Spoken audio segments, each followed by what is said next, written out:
akam bilan biza suhbat qilib turibmiz domla Ismatullo bilan. O'sha odam eshikdan kirib keldi. Assalomu alaykum deb. Xotini bilan. Xotinim bilan. Ha Farhod, bu yoq yotibdilar bizlar shundan yonlarida sizlar yonlarga o'tirib suhbat qilib. Ha Farhod keling. Ishtima bo'lmaydi, qo'rmang. Keling, ishtima bo'lmaydi. Odamni otini aytyapti. Ha, aytibdi Farhod deb. Qayerdan biladi u odam? Ismatullo bu. Hali eshikdan kelib salom berdi, hali kirgancha yo'q. Keling, ishtima bo'lmaydi. Keyin ikkovlari kirib o'tirdi, nima qildi? Sizlar biza O'zbekistonda haqiqatan Otin Farhod to'g'ri topdingiz. Nima hali bo'ldi, u ishtima bo'lmaydi. U chaqaloq necha oylik? 30 oylikdan 2,5 yoshdan oshgan bo'lsa, u sud ta'sir qilmaydi.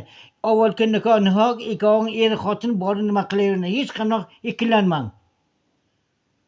Bala 30 oylikdan oshgan ekan. 30 oyligi qancha bo'ladi? 2,5 yoshdan oshgan. Ha. Ay, bo'lib hech nima ta'sir qilmaydi. Agar undan yosh bo'lsa? Undan yosh bo'lsa ta'sir qilar ekan sud. Xo'sh. Undan yosh bo'lsa aka uka yo opa singil yoki shunday bo'lib qolar ekanda bir-biriga. Nikoh buzilib ketadimi? Ha, nikoh buzilar ekan. 30 dan oshgan, 2,5 yoshdan oshgandan keyin ta'sir qilmaydi. Boringdan keyin bechoralar ketdi, pul uzatilib olmadi, shu ko'rpan tayyor qildi, bir ro'molcha pul. O'sha o'g'ilchasini to'y qildi. O'sha odam o'zbekistonlik.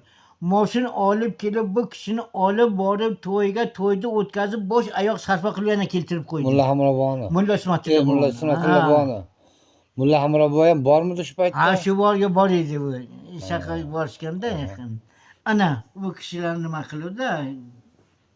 Qarang, bilimligini, olimligini.